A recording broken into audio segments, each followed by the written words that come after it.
नमस्कार विद्यार्थी मित्रांनो, प्रवीण अकॅडमीत आपलं स्वागत आहे. बघा, नाव टाकायचे. आज आपल्याला सुरुवात करायची भारताची प्राकृतिक रचना. भारताच्या प्राकृतिक भागामध्ये काय काय आहे ते सर्व प्रकारचं आज आपल्याला शिकायचं मित्रांनो. भारताच्या प्राकृतिक रचनेमध्ये काल आपण बेटे शिकलो होतो, बरोबर आहे. किनारपट्टी शिकलो आपण कालच्या लेक्चरमध्ये. आजच्या लेक्चरमध्ये आपल्याला शिकायचं भारताची प्राकृतिक रचना.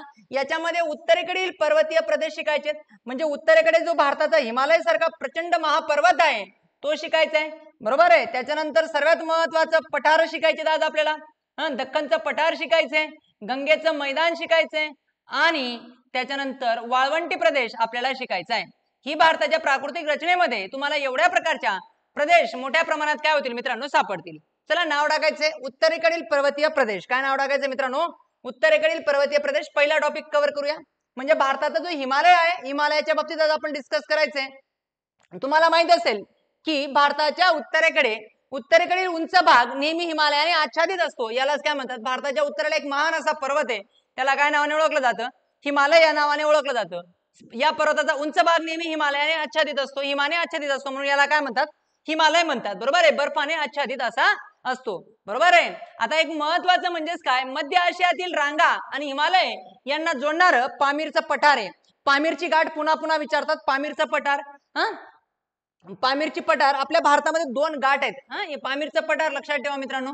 हिमालयाला आणि उत्तर आशियातील इतर रांगांना जोडण्याचं काम कोण करतं? पामीरचं पठार करतं. याच्यावर पुन्हा पुन्हा क्वेश्चन येतो. पामीरची गाठ पण म्हणतात, पामीर नॉड पण म्हणतात. भारतामध्ये मी पुढे सांगेल की दोन जागेवर भारताच्या पर्वतांना दोन जागेवर गाठा आहेत. त्या दोन गाठा कोणकोणत्या आपण पुढे डिस्कस करणार आहोत. सो टेन्शन घेऊ नका. बघा, महत्वाचं म्हणजेच काय, आता हिमालयाच्या बाबतीत जर तुम्ही विचार करणार तर तुम्हाला एक डायग्राम डायरेक्टली डोक्यात राहिली पाहिजे. एक डायग्राम तुमच्या डोक्यात राहिली पाहिजे. हिमालय एक धनुष्य बाणाप्रमाणे आहे. हिमालय कशाप्रमाणे मित्रांनो? एका धनुष्य बाणाप्रमाणे. भारत 5 मिनिटांसाठी विसरून जा. अशा 3 पर्वतरांगा आहेत. किती पर्वतरांगा आहेत मित्रांनो? अशा 3 पर्वतरांगा आहेत. या 3 पर्वतरांगानंतर अशी एक पर्वतरांग इकडे जाते आणि इकडे एक पर्वतरांग जाते. आपला हिमालय खऱ्या अर्थाने असा आहे. संपूर्ण हिमालयाचं स्ट्रक्चर बघितलं तर तुम्हाला असं सापडेल. ही एक पर्वतरांग आहे, ही दुसरी पर्वतरांग आहे, ही तिसरी पर्वतरांग आहे, इकडे एक पर्वतरांग जाते अशी, आणि अशी एक पर्वतरांग जाते. खऱ्या अर्थाने हिमालय आपला या पद्धतीचा आहे. पहिली ही डायग्राम ड्रॉ करायची. आता भारताचा नकाशा बाजूला ठेवायचा आहे. आता या ज्या पर्वतरांगा आहेत यांची नावं काय काय आहेत? जो सर्वात बाहेरचा आहे याला म्हणतात बाह्य हिमालय. याला काय नावाने ओळखलं जातं मित्रांनो? बाह्य हिमालय. हा जो 2 नंबर मधला आहे याला विचारलं जातं मध्य हिमालय. याला काय म्हणतात? मध्य हिमालय. आणि हा जो सर्वात खालचा आहे याला म्हणतात शिवालिक हिमालय. सो हिमालयाच्या पर्वताच्या 3 पर्वताच्या रांगा लक्षात ठेवायच्या आहेत. हिमालयाच्या किती पर्वतरांगा आहेत मित्रांनो? हिमालयाच्या किती पर्वतरांगा आहेत? 3 पर्वतरांगा आहेत. वरचा आहे बाह्य हिमालय, त्याच्यानंतर आहे मध्य हिमालय, त्याच्यानंतर काय आहे? शिवालिक हिमालय. जर तुम्ही उंचीनुसार बघाल आणि वयामानानुसार बघाल तर सर्वात उंच आहे बाह्य हिमालय, त्याच्यापेक्षा कमी उंचीचा आहे मित्रांनो मध्य हिमालय, आणि त्याच्यापेक्षा कमी उंचीचा आहे मित्रांनो शिवालिक हिमालय. म्हणजे शिवालिक हिमालयाची उंची सर्वात कमी आहे, मध्य हिमालयाची उंची थोडीशी जास्त आहे, आणि बाह्य हिमालयाची उंची काय आहे? सर्वात जास्त आहे. सो लक्षात काय ठेवायचंय, आता बाह्य हिमालय म्हटलं की तुमच्या डोळ्यासमोर आला पाहिजे 24 तास 12ही महिने बर्फ. 12ही महिने काय राहिला पाहिजे? बर्फ. जगातली सर्वात मोठी 10 जी शिखर आहेत ती कुठे आहेत? बाह्य हिमालयावर आहेत. बाह्य हिमालय जगातला सर्वात उंच पर्वत आहे, जो 12ही महिने काय राहतो? बर्फाने आच्छादलेला असतो. हा बर्फाने 12ही महिने काय असतो? बाह्य हिमालय 12ही महिने बर्फाने काय केलेला असतो? आच्छादलेला असतो. जे टॉपिक सांगतोय ते व्यवस्थित लिहून घ्यायचे. बाह्य हिमालय 12ही महिने बर्फाने आच्छादलेला असतो. क्लिअर आहे?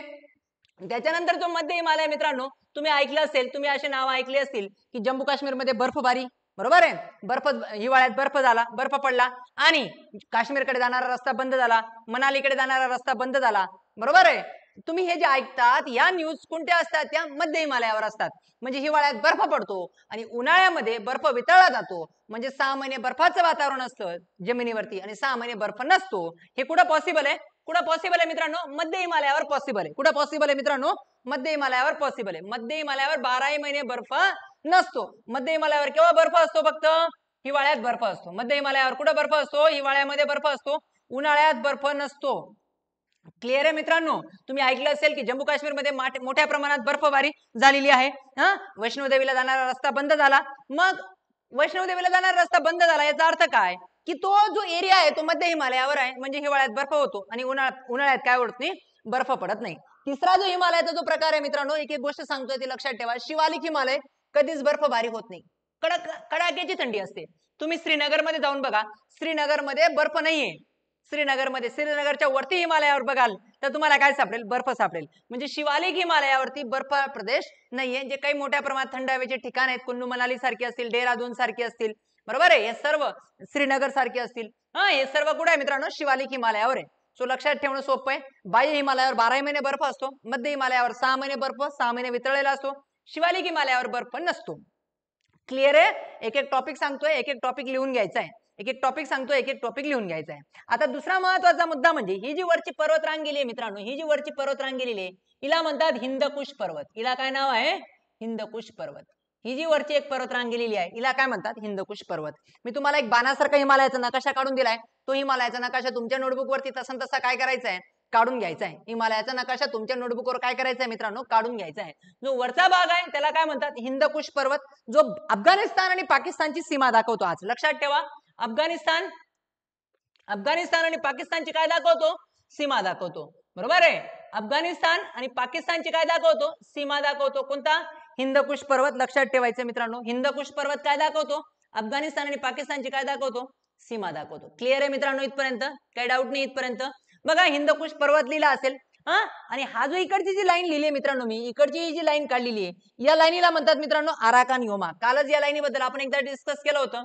Arakan Yoma. काय लक्षात ठेवायचं मित्रांनो? Arakan Yoma.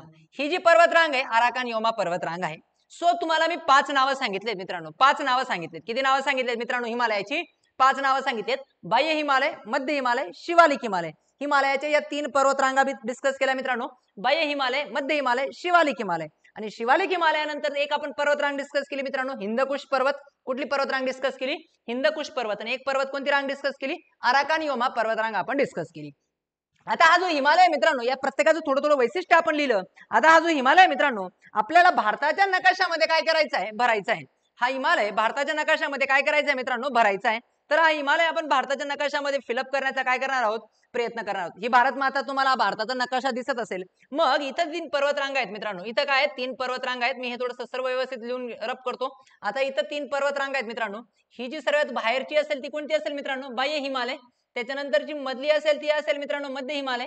आणि त्याच्यानंतर ही जी खालची असेल मित्रांनो ती असेल शिवालिक हिमालय. ही जी खालची असेल ती काय असेल मित्रांनो? शिवालिक हिमालय. सो हिमालयाच्या या किती पर्वतरांगा झाल्या? 3 पर्वतरांगा तुम्हाला कळाल्या मित्रांनो, बाह्य, मध्य आणि शिवालिक. आता इथपर्यंत या पामीरच्या गाठीपर्यंत आहेत, पामीर नॉड पर्यंत आहेत. आणि त्याच्यानंतर अशी एक पर्वतरांग जाते. ही एक पर्वतरांग आपण डिस्कस केली. हिचं नाव आपण ऑलरेडी डिस्कस केलं. काय नाव सांगतं? अफगाणिस्तान आणि पाकिस्तानची बाउंड्री दाखवते. हिंदकुश. कोणती पर्वतरांग मित्रांनो? हिंदकुश. याला का नाव पडलं? एक मोठा इतिहास आहे, आपण पुढे डिस्कस करणार आहोत. ही आहे मित्रांनो हिंदकुश पर्वतरांग, जी अफगाणिस्तान आणि पाकिस्तानची काय दाखवते? सीमा दाखवते. ठीक आहे, शिलाजीतसाठी प्रसिद्ध आहे ही पर्वतरांग. बरोबर आहे? आणि लक्षात ठेवायचं मित्रांनो, जे ड्रायफ्रूटच्या दुकानात भेटतात. बरोबर आहे? दुसरा महत्वाची एक पर्वतरांग आपण डिस्कस केली, आराकान योमा. ही जी भारत आणि म्यानमारच्या सीमेवर आहे मित्रांनो, इथं आहे. ही आहे मित्रांनो इथं आराकान योमा पर्वतरांग. कोणती पर्वतरांग मित्रांनो? आराकान योमा पर्वतरांग. आराकान योमा पर्वतरांग. सो या 4 पर्वतरांगा तुमच्या लक्षात आल्या. आपण या भारताच्या नकाशामध्ये बसवल्या. इकडे म्यानमार आहे मित्रांनो, म्यानमार आणि भारताच्या सीमेवर आराकान योमा पर्वतरांग आहे. कालच आपण आराकान योमा पर्वतरांगेच्या बाबतीत एक डिस्कस केलं होतं. काय डिस्कस केलं होतं मित्रांनो? आराकान योमा पर्वतरांगेच्या बाबतीत आपण एक पॉईंट डिस्कस केला होता. ही आराकान योमा पर्वतरांग खाली समुद्रात बुडाली आणि हिच्यापासून इकडे नवीन बेटांची निर्मिती झाली. त्या बेटांना काय म्हणतात मित्रांनो? अंदमान निकोबार बेट म्हणतात. या बेटांना काय म्हणतात? अंदमान निकोबार बेट म्हणतात. लक्षात आलं असेल. आता महत्वाचा मुद्दा म्हणजे काय? आता हिमालयाच्या पलीकडे अजून 4 पर्वतरांगा आहेत मित्रांनो. थोडस लक्षात ठेवा. आता हिमालयाच्या पलीकडे अजून 4 पर्वतरांगा आहेत मित्रांनो. आता थोडस लक्षात ठेवा. इथं आहेत ना मित्रांनो 4 पर्वतरांगा आहेत. इथं किती पर्वतरांगा आहेत? 4. थोडस समजून घ्या. इथं 4 पर्वतरांगा आहेत. या हिमालयाचा भाग नाही. या 4 पर्वतरांगा ज्या इथे मी ड्रॉ केले लाल कलर मध्ये, या हिमालयाचा पार्ट नाहीत. यांना पार हिमालय किंवा ट्रान्स हिमालय म्हणतात. या 4 पर्वतरांगांना काय म्हणतात मित्रांनो? ट्रान्स हिमालय. काय म्हणतात? ट्रान्स हिमालय. काय म्हणतात मित्रांनो? ट्रान्स हिमालय. म्हणजे या हिमालयाचा भाग नाहीत. यांना म्हणतात ट्रान्स हिमालय किंवा पार हिमालय. 4 पर्वतरांगा आहेत मित्रांनो, हिमालयाचा पार्ट नाहीत. हिमालयाच्या निर्मितीचा इतिहास आपण शिकणार आहोत. वेगनरचे सर्व जेव्हा थेअरी शिकू त्यावेळेस आपण हिमालयाची निर्मिती शिकणार आहोत. त्यावेळेस तुम्हाला समजेल की हिमालयाच्या निर्मितीच्या स्थापनेच्या नंतर सुद्धा हजारो वर्ष आधी या 4 पर्वतरांगा होत्या. किती पर्वतरांगा होत्या मित्रांनो? या 4 पर्वतरांगा होत्या. हिमालयाच्या स्थापनेच्या आधीपासून या 4 पर्वतरांगा इथं होत्या. सो डोक्यात आलं मित्रांनो इथपर्यंत. आता महत्वाचा मुद्दा म्हणजे काय माहितीये का, माझा या 4 पर्वतरांगेचा क्रम तुम्हाला पुन्हा पुन्हा परीक्षेत काय केला जातो, विचारला जातो. 4 पर्वतरांगेचा क्रम तुम्हाला परीक्षेत पुन्हा पुन्हा काय केला जातो मित्रांनो, विचारला जातो. तुम्ही या 4 पर्वतरांगा कशा लक्षात ठेवतो. सो तुम्हाला सध्या एक आपला भारताचा क्रिकेटर माहित असेल, त्याचा सध्या फॉर्म मध्ये नाही येतो, के.एल. राहुल. ऐकलं असेल नाव तुम्ही. के.एल. राहुल. काल परवा त्याचं लग्न झालं, बरेच दिवस झाले, काल परवानी. के.एल. राहुल झेडपीच्या शाळेत शिकतो. मी कसं लक्षात ठेवतो, के.एल. राहुल कोणत्या शाळेत शिकतो, ट्रिक्स लक्षात ठेवा, शाळेत शिकतो. के.एल. राहुल कोणत्या शाळेत शिकतो मित्रांनो, झेडपीच्या जिल्हा परिषदेच्या शाळेत शिकतो. के.एल. आणि झेडपी या 4 पर्वतरांगा तुम्हाला मिळून जातील. के.एल. राहुल जिल्हा परिषदेच्या शाळेत शिकतो. या 4 पर्वतरांगा आहेत जे ट्रान्स हिमालयामध्ये दाखवतात. आता के म्हणजे काय मित्रांनो, काराकोरम. हा के म्हणजे काय, काराकोरम. ही कोणती पर्वतरांग मित्रांनो, काराकोरम पर्वतरांग. कोणती पर्वतरांग, काराकोरम. लक्षात ठेवायचे, ही आहे काराकोरम. कोणती पर्वतरांग मित्रांनो, के म्हणजे काय, काराकोरम पर्वतरांग. हा यल म्हणजे काय दाखवतो मित्रांनो, लद्दाख. दुसरी पर्वतरांग कोणती आहे मित्रांनो, लद्दाख केंद्रशासित प्रदेश. तुम्ही ऐकलं असेल नाव, बरोबर आहे, लद्दाख. बरोबर आहे, लद्दाख. लद्दाख ही पर्वतरांग, बरोबर आहे. तिसरं महत्वाचं नाव म्हणजे झास्कर. हा झेड म्हणजे काय मित्रांनो, झास्कर ही पर्वतरांग. झास्कर ही पर्वतरांग. आणि हा शेवटचा पी म्हणजे काय मित्रांनो, पीर पंजाल. पीर पंजाल. या 4 पर्वतरांगा आपण इथे डिस्कस केलेल्या आहेत. सो या 4 पर्वतरांगांना मिळून काय तयार होतो मित्रांनो, या 4 पर्वतरांगांना मिळून काय तयार होतो मित्रांनो, के.एल. राहुल जिल्हा परिषदेच्या शाळेत शिकतो. या 4 पर्वतरांगा मिळून ट्रान्स हिमालय तयार होतो मित्रांनो. काय तयार होतो, ट्रान्स हिमालय तयार होतो. दिसतंय, समजतंय मित्रांनो. काही डाऊट, काही शंका असेल, नोटबुक पेन घेऊन बसा. मी जे जे लिहून सांगतोय, जे जे टॉपिक सांगतोय ते व्यवस्थित लिहून घ्या. 2दा व्हिडिओ रिपीट करा, काही हरकत नाही. So KL. राहुल जिल्हा परिषदेच्या शाळेत शिकतोय मित्रांनो. के.एल. राहुल जिल्हा परिषदेच्या शाळेत शिकतो, लिहिलं असेल तुम्ही. आता महत्वाचं म्हणजे काय, काराकोरम, लद्दाख असेल, झास्कर असेल आणि पीर पंजाल असेल. बरोबर आहे. पुढे आपण या 4 पर्वतरांगाच्या बाबतीत अजून आपण डिटेल करणार आहोत. भारताचं सर्वात उंच शिखर जे आहे मित्रांनो, भारताचं जे सर्वात उंच शिखर आहे कोणतं आहे, भारतातील सर्वात उंच शिखर जर तुम्ही बघाल तर के2 आहे मित्रांनो. काय, के2 हे नाव आहे भारताच्या सर्वात उंच शिखरला. बरोबर आहे, लक्षात ठेवायचं. भारताचं सर्वात उंच शिखरचं नाव काय मित्रांनो, के2. या गॉड अरविंद अरविंद म्हणतात, जे एका ब्रिटिश त्याच्या नावाने ते शोधलंय. आता के2 म्हणजे काय मित्रांनो, काराकोरम 2. कारण की भारताचं सर्वात उंच शिखर आहे ते हिमालयावर नाही.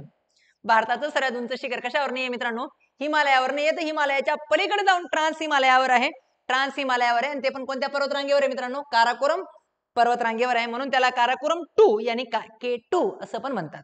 ठीक आहे मित्रांनो, भारताचं सर्वात उंच पर्वतरांग. चलायचं सर्वात उंच शिखर.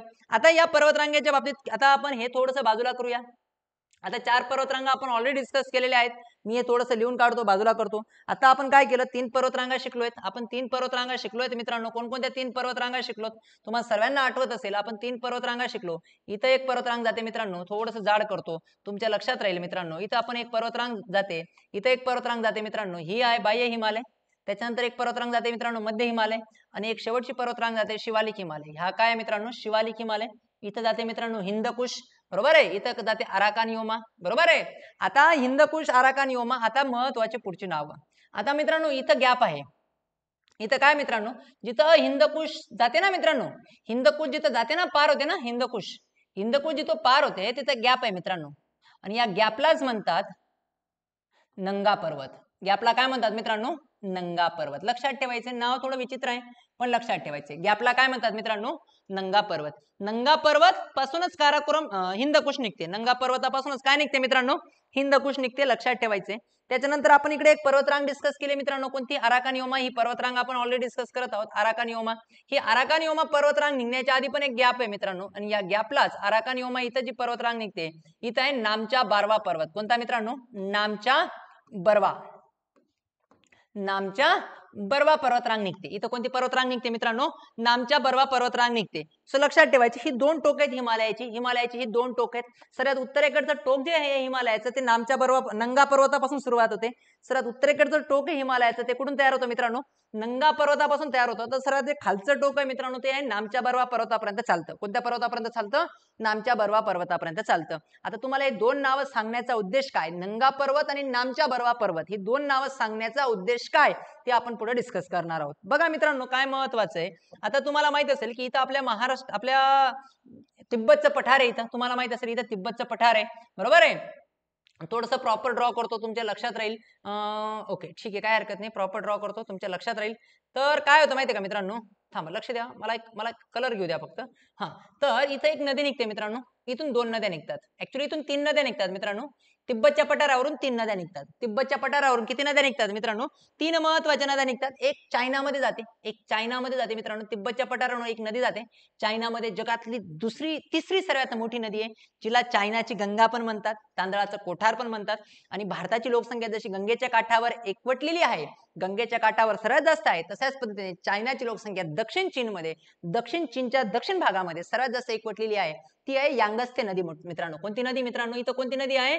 यांगस्ते नदी आहे. हिला तांदळाचं कोठार पण म्हणतात, हिला चायनाची गंगा पण म्हणतात. जगातली तिसरी सर्वात मोठी नदी आहे मित्रांनो. 3 नद्या सांगतोय ते यांगस्ते लक्षात ठेवा. चायनाची लोकसंख्या या नदीच्या काठावर एकवटलेली आहे. दक्षिणेला चायनाच्या उत्तरेला एवढी लोकसंख्या नाहीये, उत्तरेला खूप जास्त बर्फाळ प्रदेश आहे. गोबीचं वाळवंट आहे. आपण चायना जेव्हा शिकू त्यावेळेस डिस्कस करणार आहोत, टेन्शन घेऊ नका. दुसरी महत्वाची नदी मित्रांनो ब्रह्मपुत्रा. तुम्हाला माहित असेल तिब्बतच्या पठारावरून दुसरी महत्वाची नदी कुठून निघते? ब्रह्मपुत्रा निघते. ब्रह्मपुत्रा ही तिब्बतमधनं चायनामधनं वाहत येऊन या नामच्या बर्वा पर्वताला वळण काय घालते? वळसा घालते. कोणत्या पर्वताला वळसा घालते मित्रांनो? नामच्या बर्वा पर्वताला वळसा घालते. तिथून आसाम पासून मग ती भारतामधनं बांगलादेशमध्ये जाते आणि पुढे गंगेला मिळते. म्हणजे लक्षात ठेवायचंय, ब्रह्मपुत्रा जी आहे ना मित्रांनो, ब्रह्मपुत्रा कोणती मित्रांनो? ब्रह्मपुत्रा. आता ब्रह्मपुत्रेला पण वेगवेगळी नाव आहेत, आपण ते पुढे करणार आहोत, टेन्शन घेऊ नका. फक्त डोक्यात काय टाकायचंय की ब्रह्मपुत्रा नदी ही नामच्या बर्वा पर्वताला वळसा घालून भारतात प्रवेश करते.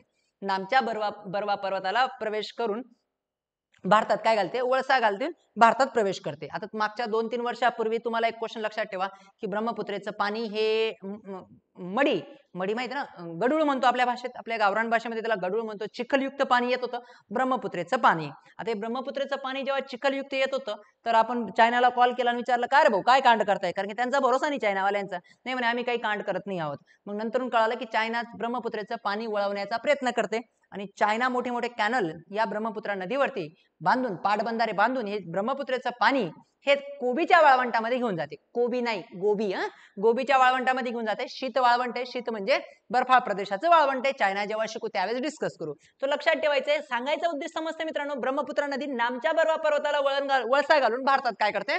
प्रवेश करते. क्लिअर आहे मित्रांनो इथपर्यंत? तिसरी महत्वाची नदी आहे मित्रांनो सिंधू. बरोबर आहे, आपण तिला इंडस म्हणूया, सिंधू म्हणूया. आता सिंधू किंवा इंडस ही भारतात अशी उगम पावते, ही या ट्रान्स हिमालयामधनं वाहते. पुढे आपण सिंधू जेव्हा शिकू डिटेल त्यावेळेस तर करणार आहोत, टेन्शन घेऊ नका. पण लक्षात ठेवा, सिंधू नदी काय करते? नंगा पर्वताला वळसा घालते. नंगा पर्वताला वळसा घालून पाकिस्तान मधनं जाते. तर लक्षात ठेवायचं मित्रांनो, सिंधू कोणत्या पर्वताला वळसा घालून पाकिस्तानमध्ये जाते? नंगा पर्वताला वळसा घालून कुठे जाते मित्रांनो? पाकिस्तानमध्ये जाते. सिंधू जी आहे मित्रांनो नंगा पर्वताला वळसा घालून पाकिस्तानमध्ये जाते आणि ब्रह्मपुत्रा नामच्या पर्वताला वळसा घालून भारतात काय करते? प्रवेश करते. सो लक्षात ठेवायचे, हिमालयाची ही जी 2 टोक आहेत, नंगा पर्वत आणि एक नामच्या बर्वा पर्वत. नंगा पर्वताला वळसा घालून पाकिस्तानमध्ये कोण जाते? सिंधू जाते. सिंधूलाच इंडस म्हणतात. तुम्ही इंडस व्हॅली सिव्हिलायझेशन आपण शिकणार आहोत पुढे इतिहासामध्ये, बरोबर आहे. किंवा ब्रह्मपुत्रा नामच्या बर्वा पर्वताला वळसा घालून भारतामध्ये काय करते? प्रवेश करते. सो क्लिअर आहे मॅटर इथपर्यंत? चालायचं. इथपर्यंत तुम्हाला समजलं असेल म्हणजे अपेक्षा आहे. ही डायग्राम व्यवस्थित काढून घ्या. मी 5 मिनिटं बाजूला होतोय, व्यवस्थित पॉज करू नका, व्हिडिओ काढून घेणार आहात. सो 3-4 नावं आपण डिस्कस केलेली आहेत इथं. आता पुढे जाणार आहोत आपण. उत्तर हिमालयाच्या बाबतीत आपण डिस्कस करायला सुरुवात करत आहोत. आता एक हा हिमालयाचा ओव्हरलुक झाला. आता हिमालयाच्या बाबतीत एक टॉपिक आपण काय करूया? डिस्कस करूया. आता बघा, तुम्ही काश्मीर पासून तर अरुणाचल पर्यंत पसरलेला आहे. तुम्ही बघाल तर वरती काश्मीर पासून सुरुवात झाली तर इकडे अरुणाचल प्रदेश पर्यंत हिमालय काय केलेला आहे? हा सरळ ही हिमालयाची रांग काय केलेली आहे मित्रांनो? पसरलेली आहे. याच्यामध्ये प्रामुख्याने 3 पर्वत रांग आहेत, आपण डिस्कस केलेल्या आहेत. याची पीडीएफ मी लगेच तुम्हाला ऍप्लिकेशन वरती ग्रुपवर टाकून देईल. सो टेन्शन घेऊ नका, तुम्हाला ती ग्रुपवरती भेटून जाईल. डाउनलोड करायची, ऍप्लिकेशनच्या आपल्या चॅटबॉक्स मध्ये डाउनलोड करायची, तुम्हाला ती भेटून जाईल. ठीक आहे, फक्त एक्स्ट्रा पॉईंट लिहित राहायचे. बघा आता त्याचं महत्वाचं म्हणजे काय, एव्हरेस्ट जो असेल, माउंट एव्हरेस्ट तुम्हाला माहित असेल जगातली सर्वात जास्त उंच शिखर आहे आणि ते नेपाळ जगातलं सर्वात उंच शिखर आहे, बरोबर आहे. आणि नेपाळमध्ये आहे. आणि कोणत्या हिमालयावर असेल? बाह्य हिमालयावर असेल. कुठे आहे मित्रांनो? बाह्य हिमालयावर आहे. कुठे आहे मित्रांनो? बाह्य हिमालयावर आहे, नेपाळमध्ये. आता दुसरा महत्वाचा मुद्दा म्हणजे काय, K2 हे हिमालयावरील 2ऱ्या क्रमांकाचं शिखर असून जगातलं 2ऱ्या क्रमांकाचं शिखर आहे K2. आता थोडंसं कन्फ्युजन तुमचं झालं नाही पाहिजे मित्रांनो, मी तुम्हाला डिटेल लिहून देईल, टेन्शन घेऊ नका. आता मी तुम्हाला 2-3 प्रश्न लिहून देतो. K2 हे जगातील दुसऱ्या क्रमांकाचं शिखर असून ते काराकोरम या रांगेमध्ये आहे. काराकोरम माहिती आहे ना, आता आपण केचा लॉंग फॉर्म लिहिला, KL राहुल जिल्हा परिषदेच्या शाळेत शिकतो. आपण आताच लिहिलं मित्रांनो, KL राहुल जिल्हा परिषदेच्या शाळेत शिकतो. ह्या ज्या 4 पर्वतरांगा आहेत, KL राहुल झेडपीच्या शाळेत शिकतो. ह्या ज्या 4 पर्वतरांगा आहेत मित्रांनो, या 4 पर्वतरांगा हिमालयाचा पार्ट नाही आहेत, तर या बाह्य हिमालय ट्रान्स हिमालयाचा पार्ट आहे, म्हणजे हिमालयाच्या निर्मितीच्या आधीपासून होत्या. आणि भारतातलं जे सर्वात उंच शिखर आहे K2, ते कोणतं आहे मित्रांनो? K2 जे भारतातलं सर्वात उंच शिखर आहे ते आज भारतामध्ये नाहीये, तर ते मित्रांनो पाकव्याप्त पाकिस्तानमध्ये, POK पाकव्याप्त काश्मीरमध्ये मित्रांनो. कशामध्ये आहे? ऍक्च्युली पाकव्याप्त पाकिस्तान चुकीचा शब्द आहे. ओके, POK पाक ऑक्युपाइड काश्मीर. ठीक आहे, पाक ऑक्युपाइड काश्मीर POK मध्ये आहे. ठीक आहे, आता आपल्याला परीक्षेच्या दृष्टिकोनातून मी तुम्हाला 3-4 प्रश्न सांगतो. ती प्रश्न एकदम शांततेत लिहून घ्यायचे, एकदम शांततेत लिहून घ्यायचे. आपण त्याच्यावर काम करणार आहोत. ठीक आहे, आता बघा मित्रांनो, 5-10 मिनिटं तुम्ही थोडंसं डोकं लावा. परीक्षेत तुमचं कन्फ्युजन काय केलं जाईल, कुठं तुम्हाला वेड्यात काढलं जाईल, आपण ते पण डिस्कस करूया. मला थोडासा मोकळा स्पेस द्या. मी थोडासा एकदा स्पेस बघतो, रिकामा कुठं आहे. येस, इथे एक रिकामा पेस आहे. या रिकामा पेसवर मी तुम्हाला 4-5 क्वेश्चन लिहून देतो. शांततेचे 4-5 क्वेश्चन लिहून घ्या. त्याच्यावर तुम्हाला पुन्हा पुन्हा प्रश्न येतात आणि तुम्ही कन्फ्युजन होतात. मी तुम्हाला लिहून दिलं मित्रांनो, जगातील सर्वात उंच शिखर. पहिला प्रश्न काय लिहिला मित्रांनो? जगातील सर्वात उंच शिखर, हा टॉपिक लिहिला. बरोबर आहे, जगातील सर्वात उंच शिखर. दुसरा प्रश्न लिहिला मित्रांनो मी, जगातील सर्वात उंच शिखर झालं. दुसरा प्रश्न लिहिला, भारतातील सर्वात उंच शिखर. दुसरा प्रश्न काय लिहिला मित्रांनो? भारतातील सर्वात उंच शिखर. सर्वात उंच शिखर. कन्फ्युजन व्हायचं नाही, अतिशय सोपं आहे. तिसरा प्रश्न लिहिला, जगातील दुसरा सर्वात उंच शिखर. जगातील दुसरं सर्वात उंच शिखर. ठीक आहे मित्रांनो. तिसरा प्रश्न लिहिला, भारतातील हिमालयावरील सर्वात उंच शिखर. भारतामधलं ते पण हिमालयावरचं सर्वात उंच शिखर. सर्वात उंच शिखर, भारतातलं हिमालयावरचं सर्वात उंच शिखर.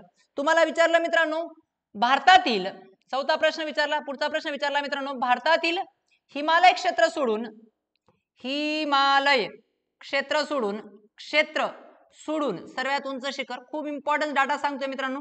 हिमालय क्षेत्र सोडून सर्वात उंच शिखर, सर्वात उंच शिखर. ठीक आहे मित्रांनो, पुढे हे पण आपण डिस्कस करणार आहोत. पुढचा प्रश्न सांगितला मित्रांनो, दक्षिण भारतातील सर्वात उंच शिखर. दक्षिण भारतातील सर्वात उंच शिखर, सर्वात उंच शिखर. थोडंसं एक एक टॉपिक व्यवस्थित लिहून घ्यायचं आहे. दक्षिण भारतातील सर्वात उंच शिखर सांगितलं मित्रांनो मी. बरोबर आहे, हे जे काय काय लिहून देतो ते व्यवस्थित एकाखाली काय करायचंय, लिहून घ्यायचंय. आणि शेवटचा प्रश्न मित्रांनो, दक्षिण भारतातील दुसरं सर्वात उंच शिखर. काय सांगितलं मित्रांनो मी? दक्षिण भारतातील दुसरं सर्वात उंच शिखर. दुसरं सर्वात उंच शिखर. ठीक आहे मित्रांनो. सो हे प्रश्न तुम्हाला कन्फ्युजन करू शकतात परीक्षेमध्ये. हे प्रश्न तुम्हाला काय करू शकतात मित्रांनो? कन्फ्युजन करू शकतात. म्हणून आपण या प्रश्नांचा मॅटर एकदाच आपण काय करणार आहोत? क्लोज करणार आहोत. या प्रश्नांचा मॅटर एकदाच काय करणार आहोत? क्लोज करणार आहोत. सो तुम्हाला एवढ्या प्रश्नांपैकी कधीच तुम्ही विचार केला नसेल. कळतं इथपर्यंत मी काय शिकवतोय, कसं चालू आहे, समजतंय. काही डाऊट असेल तर बिंदास सांगत राहा मित्रांनो. ठीक आहे, इथपर्यंत व्यवस्थित लिहून घेणार आहात प्रत्येक टॉपिक. आता महत्वाचं काय आहे, तुम्हाला हे सर्वांना माहिती आहे की जगातलं सर्वात उंच शिखर कोणतं आहे? Mount Everest.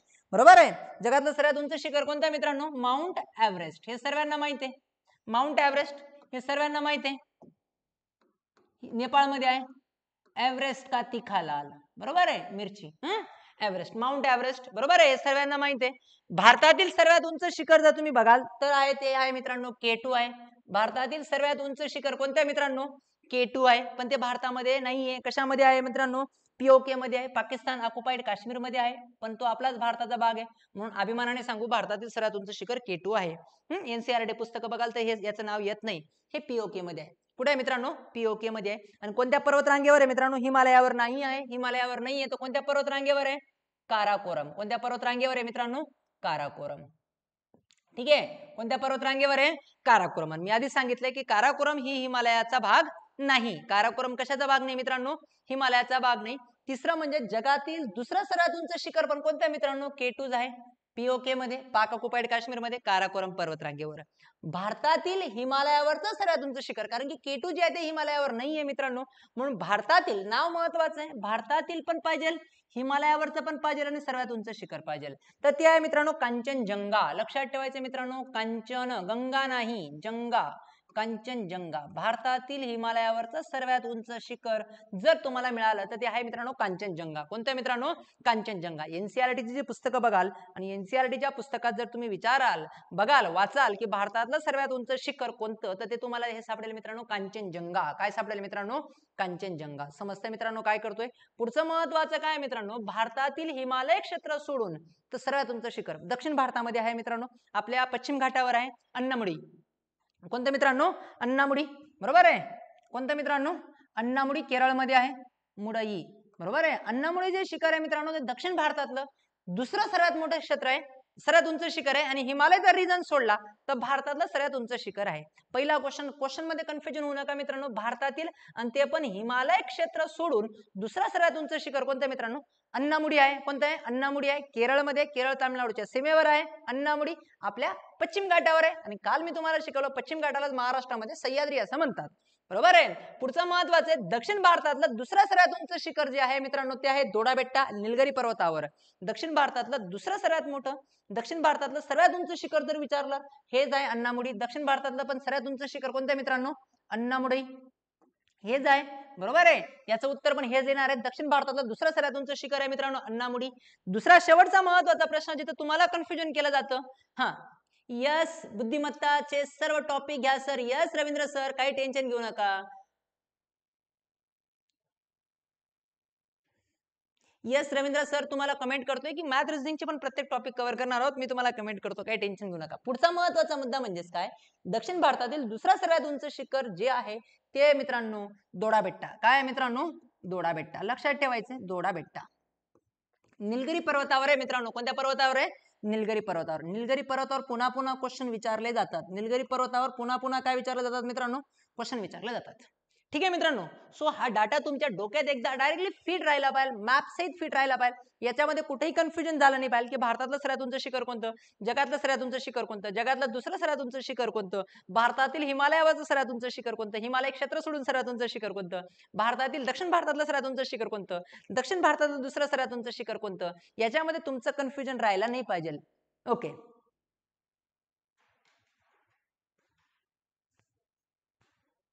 भारताच्या सर्वात उंच शिखर तिसरं, तिघं कन्फ्युजन होत आहेत. एकदा व्यवस्थित रिपीट करा हा व्हिडिओ. याच्यामध्ये काही डाऊट असेल तर मी पुन्हा कव्हर करेन, काही टेन्शन घेऊ नका. आता दोडाबेट्टा महत्वाचं काय परीक्षेच्या दृष्टिकोनातून, की तुम्हाला माहित असेल की मागच्या वर्षी 1 वर्ष जस्ट होऊन गेलेला आहे. भारताचे पहिले सीडीएस बिपिन रावत यांचा जो मृत्यू झाला होता तो दोडाबेट्टा या पर्वतरांगेच्या आसपास, म्हणजे या निलगिरी पर्वतरांगेच्या आसपासच झाला होता.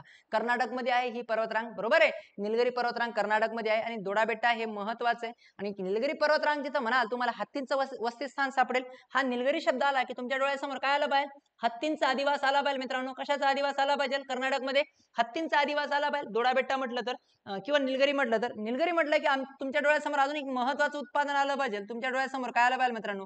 निलगिरी म्हटलं की तुमच्या डोळ्यासमोर सर्वात पहिले काय आलं पाहिजे? कॉफी आली पाहिजे मित्रांनो. काय आली पाहिजे? कॉफी आली पाहिजे, की कॉफी उत्पादनात पण हे काय अग्रेसर आहे. चला हे व्यवस्थित लिहून घ्या. मी बाजूला होतोय. एकदा व्यवस्थित स्क्रीनशॉट घेऊ नका, ऍप्लिकेशनला स्क्रीनशॉट बसत नाही. तर तुम्ही एकदा हे व्यवस्थित 2दा व्हिडिओ रिपीट करून लिहून घेणार आहात. मी बाजूला होऊन जातोय. चला पुढे जाऊया मित्रांनो, पुढे जाऊया. पुढचा टॉपिक घेऊया. मी तुम्हाला गॅरंटी देऊन सांगतो मित्रांनो, 90% परीक्षा कुठं कन्फ्युजन केली जाते आणि आपण ते कसं कव्हर करतोय हे सर्व तुम्हाला समजतंय. चला महत्वाचा मुद्दा घेऊया मित्रांनो. हिमालय पासून काश्मीर पर्यंत पसरलेला आहे. लिहिलंय मित्रांनो, एव्हरेस्टची उंची लिहिली होती. बरोबर आहे. नेपाळमध्ये आहे. K2 पण लिहिलं होतं. हिमालय पर्वतरांगची लांबी जवळजवळ 2,500 किलोमीटर आहे मित्रांनो. हिमालय पर्वतरांगेची लांबी जवळजवळ किती किलोमीटर आहे मित्रांनो? 2,500 किलोमीटर हिमालय पर्वतरांगेची काय सापडते मित्रांनो तुम्हाला? लांबी सापडते. किती किलोमीटर लांबी सापडते मित्रांनो? 2,500 किलोमीटर तुम्हाला काय सापडते? लांबी सापडते. बरोबर आहे. हा प्राचीन वली पर्वत आहे मित्रांनो. वली पर्वत आहे. आता थोडंसं कन्फ्युजन लक्षात ठेवा. याच्यामध्ये थोडंसं इम्पॉर्टन्स आपल्याला मी डाटा जो सांगतोय, प्राचीन अर्वाचीन असा वली पर्वत आहे. आता पर्वताचे 3 प्रकार पडतात मित्रांनो. थोडंसं लक्षात ठेवा. पुढे आपण फिजिकल जिओग्राफी मध्ये शिकणार आहोत. पर्वताचे 3 प्रकार कसे. पहिला पर्वत असतो मित्रांनो गट पर्वत. पहिला प्रकार कोणता असतो? गट पर्वत. गट पर्वत किंवा याला दुसरं नाव असतं मित्रांनो ठोकळा पर्वत. ढोकळा नाही मित्रांनो, ठोकळा पर्वत. गट पर्वत किंवा काय? ठोकळा पर्वत हा एक प्रकार असतो मित्रांनो पर्वताचा, हा एक प्रकार असतो. तो कसा निर्माण होतो ते आपण नंतरून शिकणार आहोत, टेन्शन घेऊ नका. दुसरा एक महत्वाचा पर्वताचा जो प्रकार असतो तो मित्रांनो असतो वली पर्वत. कोणता असतो? वली म्हणजे घड्या किंवा याला घडीचा पर्वत पण म्हणतात. काय म्हणतात मित्रांनो? घडीचा पर्वत म्हणतात. साडी बघितली असेल आपण, हा, जेव्हा कापड साडी ज्या घड्या जशा पडतात त्याच पद्धतीने या पर्वतरांगेला आपण काय पडतात? घड्या पडतात. तो हा असतो वली किंवा घडीचा पर्वत. आणि तिसरा असतो मित्रांनो अवशिष्ट पर्वत. तिसरा कोणता प्रकार असतो? अवशिष्ट पर्वत. सो पर्वताचे मुख्य 3 प्रकार पडतात मित्रांनो. चौथा प्रकार नाही या जगामध्ये. पर्वताचे 3 प्रकार सांगतोय, कन्फ्युजन झालं नाही पाहिजे, डाटा लगेच क्लिअर झाला पाहिजे मित्रांनो. सो बघा 3 प्रकारचा पर्वत असतो. एक असतो गट पर्वत, गट पर्वतालाच मित्रांनो नाव असतं ठोकळा पर्वत, ढोकळा नाही ठोकळा पर्वत. दुसरं नाव आहे मित्रांनो वलीचा पर्वत किंवा घडीचा पर्वत. जर घड्या साडीला जशा घड्या टाकतो आपण त्या पद्धतीने घड्या असतात या पर्वत रांगेला, अशा अशा अशा अशा घड्या असतात. पुढे आपण त्याचं फॉर्मेशन डिटेल करूया. तिसरं असतं अवशिष्ट पर्वत मित्रांनो, तिसरं असतं अवशिष्ट पर्वत. आता गट पर्वत म्हणजे काय? गट पर्वताची जी शिखरं असतात ती सपाट असतात मित्रांनो. असा हा असतो गट पर्वत ठोकळा. हा, गट पर्वताची शिखरं कशी असतात मित्रांनो? सपाट असतात. जो घडीचा पर्वत असतो मित्रांनो त्याची शिखरं अशी टोकदार असतात. शिखर कशी असतात? अशी टोकदार असतात. आणि ज्या पर्वताची झीज झालेली असते, ज्या पर्वताची काय झालेली असते? झीज झालेली असते त्याला काय म्हणतात मित्रांनो? अवशिष्ट पर्वत म्हणतात. ज्या पर्वताची झीज झालेली असते त्या पर्वताला काय म्हणतात मित्रांनो? अवशिष्ट पर्वत म्हणतात. कारण की पर्वत आपल्या जवानीमध्ये खूप उंच असतो, त्याच्यावर ऊन वारा पाऊस पडून पडून पडून त्याच्या वरच्या मातीची काय होते? झीज होते. आणि जशी काही वरच्या दगडांची झीज झाली, मातीची झीज झाली, ती माती ते दगड खाली कोसळतात आणि हाईट हळूहळू त्या पर्वताची काय होते? कमी होत जाते. ज्या पर्वताची हाईट हळूहळू कमी होत जाते त्या पर्वताला काय म्हणतात? अवशिष्ट पर्वत म्हणतात. ज्या पर्वताची झीज झालेली असते त्या पर्वताला काय म्हणतात मित्रांनो? अवशिष्ट पर्वत असं म्हणतात. चला महत्वाचा मुद्दा, हा, तुमच्यापैकी बरेच लोक मला कमेंट करताय. उद्यापासून आपण एक काम करणार आहोत. उद्यापासून 1 तास सकाळी सर चालू करताय math reasoning English. Math reasoning यावेळेस होईल उद्यापासून 7:30 ते 7:30 ते 8:30 मॅथ रिझनिंग होईल. दुपारी 4 वाजता 3 वाजता 4 वाजता आपण आज जीएसचे टॉपिक चालू करणार आहोत उद्यापासून. हा, रवींद्र सर काही हरकत नाही, रवींद्र सर काही हरकत नाही. उद्यापासून जीएसचे टॉपिक दुपारी आणि सायंकाळी मॅथ रिझनिंग. काही टेन्शन घेऊ नका. प्रत्येक टॉपिक प्रॉपर वेने होईल. आता लक्षात काय ठेवायचे तुम्हाला? आता लक्षात काय ठेवायचंय माहितीये का? आता भारतामध्ये गट पर्वत कोणकोणते आहेत? भारतामध्ये गट पर्वत जर बघाल तुम्ही तर एक आहे मित्रांनो गट पर्वताची जर उदाहरणं बघाल भारतामध्ये तर तुम्हाला 2 नावं महत्वाची, एक विंध्य आणि एक सातपुडा. हा, विंध्य पर्वतरांग ठीक आहे. आणि एक कोणती आहे मित्रांनो? सातपुडा. ही दोन पर्वतरांग कोणती आहेत? गट पर्वत आहेत. एक महत्वाचं आहे मेघालयचं पठार पण एक गट पर्वतरांग आहे. मेघालयचं पठार, हा, मेघालयचं पठार हे पण काय मित्रांनो? गट पर्वत आहे. मेघालयचं पठार पण काय? गट पर्वत आहे. जगामध्ये पण अनेक गट पर्वत आहेत. ब्लॅक फॉरेस्ट वगैरे आहेत. परफ्यूमचं नाव नाही सांगत आहे, ठीक आहे. ब्लॅक फॉरेस्ट नावाचा पण एक पर्वत आहे जगामध्ये. घडीचा पर्वत वलीचा पर्वत आहे मित्रांनो हिमालय. कोणता आहे मित्रांनो? भारतातला सर्वात मोठा घडीचा किंवा हिमालय पर्वत आहे. आणि अवशिष्ट पर्वताचं उदाहरण बघाल तर 2 महत्वाची नावं लक्षात ठेवायची. एक अरवली, हरवली नाही, हा, एक काय मित्रांनो? अरवली आणि आपला सह्याद्री. एक अरवली आणि एक काय आहे? सह्याद्री. ही 2 काय आहेत मित्रांनो? अवशिष्ट पर्वत आहेत, सह्याद्री. सो लक्षात ठेवायचंय. तर तुम्हाला सर्व सरळ खालीलपैकी गट पर्वत कोणता, खालीलपैकी अवशिष्ट पर्वत कोणता, खालीलपैकी वलीचा पर्वत कोणता, आपण त्याचं फॉर्मेशन शिकणार आहोत. कसा बनला तर सध्या आपला तो उद्देश नाहीये. यस, टाइम टेबल सांगतोय, काही टेन्शन घेऊ नका. उद्यापासून जीएस चे टॉपिक 3:30 वाजता, 3:30 4 वाजता ते 5:30 6 पर्यंत. आणि मॅथ रिझनिंग संध्याकाळी 8 वाजेपासून 7:30 पासून ते 8:30 पर्यंत मॅथ रिझनिंग. ठीक आहे. हा, काही टेन्शन घेऊ नका. 2 टॉपिक कव्हर होत जातील. उद्यापासून 4 तास लेक्चर होत जाईल. जवळजवळ 3:30 4 तास लेक्चर होत राहील. कारण की आपल्याला पुढच्या काही दिवसामध्ये इम्पॉर्टन्स टॉपिक्स कव्हर करायचे आहेत. ठीक आहे. सर्व टाइम टेबल सांगेन, काही टेन्शन घेऊ नका. लिहिलं हे? ओके. चला पुढचा महत्वाचा मुद्दा म्हणजे काय मित्रांनो? आता बघा हे झालं अवशिष्ट पर्वताच्या बाबतीत. आता उत्तर भारतीय मैदान. आता मी तुम्हाला एक गोष्ट सांगतो, थोडंसं अजून एक डायग्राम काढतो. अजून एक डायग्राम शिकून घेऊ आपण अजून एक डायग्राम शिकून घेऊ मित्रांनो. थोडीशी ही डायग्राम थोडीशी परीक्षेच्या दृष्टिकोनातून डायरेक्ट बाय डिफॉल्ट तुमची काय झाली पाहिजे मित्रांनो? पाठ झाली पाहिजे. बाय डिफॉल्ट काय झाली पाहिजे? पाठ. अजून 2 नावं सांगतो, पुढे जाऊन तुमचा बेस कव्हर होईल. ते 2 नावं थोडसा बेस कव्हर होईल, लक्षात ठेवा मित्रांनो. एक असते जेव्हा मैदान येतं ना मित्रांनो, मैदान, जेव्हा मैदान हा शब्द असतो ना तर मैदान 2 प्रकारचं असतं मित्रांनो. मैदान किती प्रकारचं असतं? 2. एक मैदान असतं मित्रांनो खादर. एक मैदान काय असतं? खादर. लक्षात ठेवायचं मित्रांनो. आणि एक मैदान असतं मित्रांनो भांगर. एक मैदान काय असतं मित्रांनो भांगर. एक मैदान असतं खादर आणि एक मैदान काय असतं भांगर. पहिली ह्या कॉन्सेप्ट समजा, मग मी तुम्हाला डिटेल सांगतो काय करायचे आपल्याला. बघा जेव्हा एक नदी वाहते ना मित्रांनो, सपोज एक नदी वाहते, नदीला पूर आला आणि नदीला पूर येताना नदी आपल्या पुराबरोबर गाळ पण घेऊन येते. आपल्या पुराबरोबर काय घेऊन येते गाळ. आणि तो गाळ जो हा नदीचा जो गाळ आहे मित्रांनो, ही नदी अशी वाहत आहे, इमॅजिन करा ही नदी अशी वाहत आहे, ती आपल्या पुराबरोबर जो गाळ घेऊन येईल मित्रांनो, तो गाळ कुठे टाकेल, एका बाजूला टाकेल की दुसऱ्या बाजूला टाकेल, दोघं बाजूला टाकेल. नदी जो आपला गाळ घेऊन येते दोघं बाजूला टाकते, दोघं बाजूला तो मड तो डिपॉझिट करते, तो गाळ दोघं बाजूला टाकते आणि त्याच्यामुळे जो जुना गाळ असताना तो मागे सारखा जातो आणि नवीन गाळ तिच्या काठावर तयार होतो. नवीन गाळाचं मैदान तिच्या काठावर तयार होतं आणि जुन्या गाळाचं मैदान काय तयार होतं मित्रांनो लांब तयार होतं. तो जुना गाळ भंगार लक्षात ठेवायचं. मी असं लक्षात ठेवतो भंगार माहित असतं जुनं असतं तर भंगार. भांगर म्हणजे भंगार भांगर लक्षात ठेवणं, जवळजवळ शब्द जवळजवळ मिळते जुळते मित्रांनो.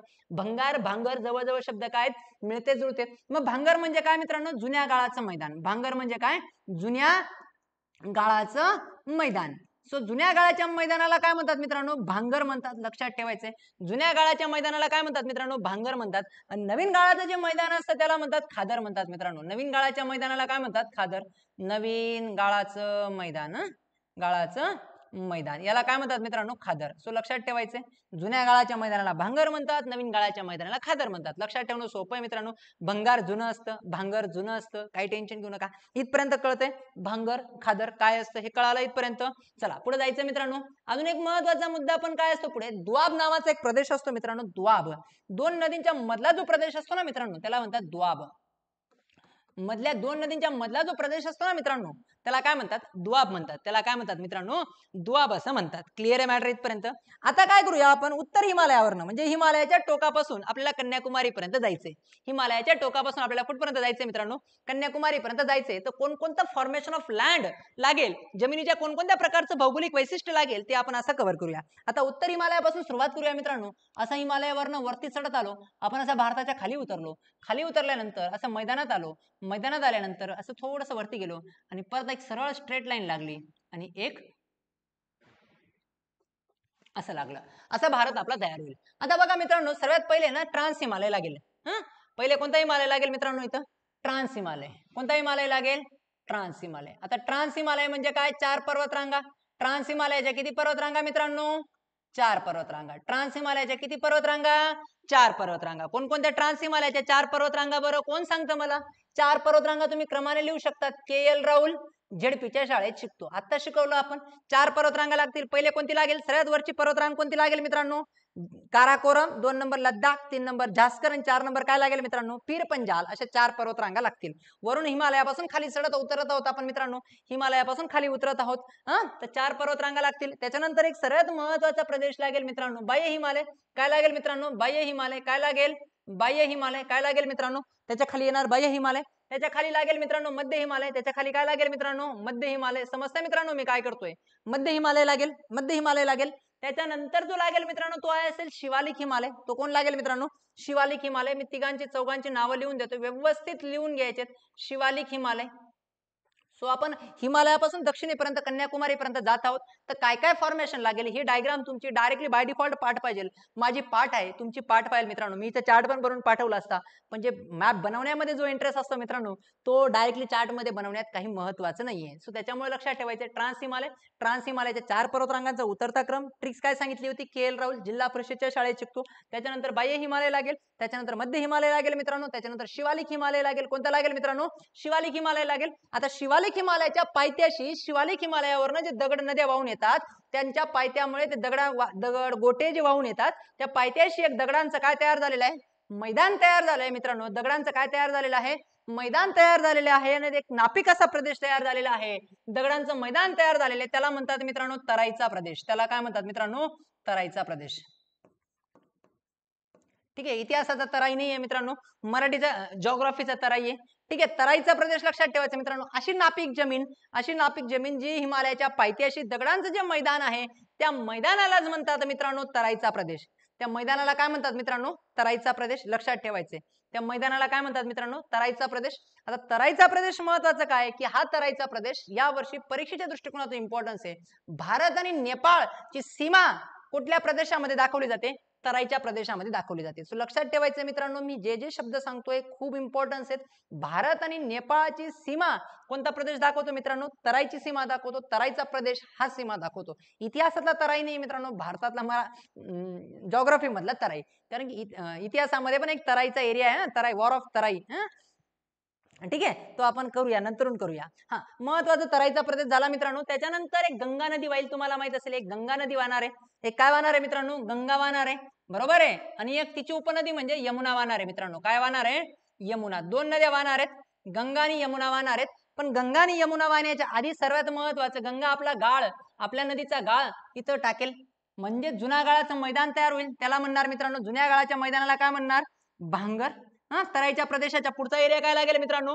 भांगर. आणि भांगरच्या पुढचा एरिया कोणता लागेल मित्रांनो? खादर. कोणता लागेल मित्रांनो? खादर. काय लागेल मित्रांनो? खादर. भांगर, भांगर नंतर काय लागेल मित्रांनो? खादर. आणि खादर नंतर काय लागेल? गंगा नदी. कारण की गंगा नदी या दोघं बाजूनी गाळ डिपॉझिट करेल मित्रांनो, दोघं बाजूनी गाळ डिपॉझिट करेल गंगा नदी. आणि गंगा नदीच्या इकडे पण खादर, भांगर येऊ शकतो, पण आपण त्याला एक सरळ सरळ नाव देऊया, तराईचा प्रदेश. तराईचा नाही मित्रांनो, सॉरी, माझ्या चुकलं. याला आपण काय म्हणतो? द्वाब. गंगा यमुनेच्या प्रदेशाच्या दोन नदींच्या मधल्या प्रदेशाला काय म्हणतात मित्रांनो? दुआब. काय म्हणतात मित्रांनो? दुआब. मग दुआब लागेल. दुआब नंतर जर विचार करणार तर यमुना नदी लागणार आहे. यमुना नदीच्या ह्या बाजूला परत चालू होईल मित्रांनो खादर. नवीन गाळाचं मैदान काय तयार होईल मित्रांनो? नवीन गाळाचं मैदान. त्याच्यानंतर जुन्या गाळाचं मैदान पुन्हा चालू होईल मित्रांनो, काय? भांगर. जुन्या गाळाचं मैदान काय तयार चालू होईल? भांगर चालू होईल. नवीन गाळाचं मैदान, जुन्या गाळाचं मैदान, भांगर चालू होईल मित्रांनो. इथपर्यंत क्लिअर मॅटर, इथपर्यंत क्लिअर मॅटर. त्याच्यानंतर सर्वात महत्वाचं, थोडंसं वरती चढणार आहोत आपण. वरती चढणार आहोत, एक पठार, आणि पठारावर परत एक पर्वतरांग, आणि असा एक परत हे इथं चालू होईल मित्रांनो दख्खनचं पठार. इथं काय चालू होईल मित्रांनो? दख्खनचं पठार. इथं चालू होणार आहे मित्रांनो दख्खनचं पठार, प्लॅटो ऑफ दख्खन, दख्खनचं पठार. काय चालू होणार आहे मित्रांनो? दख्खनचा पठार. दख्खनच्या पठाराचा भरपूर प्रदेश हा चालू होणार आहे मित्रांनो. उंच आहे पश्चिम घाट. हा काय मित्रांनो? पश्चिम घाट. आपल्या महाराष्ट्रात त्याला काय म्हणतो? सह्याद्री म्हणतो. त्या पश्चिम घाटाचा हा उतार. आणि इकडे आहे मित्रांनो तुमचं महाराष्ट्रामधलं जर नाव बघाल तर कोकण. आणि कोकणानंतर इकडे चालू होतो मित्रांनो अरबी समुद्र. इकडे काय चालू होतो? अरबी समुद्र. म्हणजेच तुम्ही डायरेक्ट कुठून चालू केलं? मी कुठून चालू केलं मित्रांनो? थोडीशी डायग्राम महत्वाची, बाजूला होऊन जातोय. व्यवस्थित लिहून घ्यायचंय, व्यवस्थित लिहून घ्यायचंय. यस, तलाठीची ऍड 100% 15 मार्च पर्यंत येणार आहे, म्हणजे येणार आहे. कारण की लक्षात ठेवा मित्रांनो, तलाठी पण IBPS घेणार आहे. तलाठी पण IBPS घेणार आहे.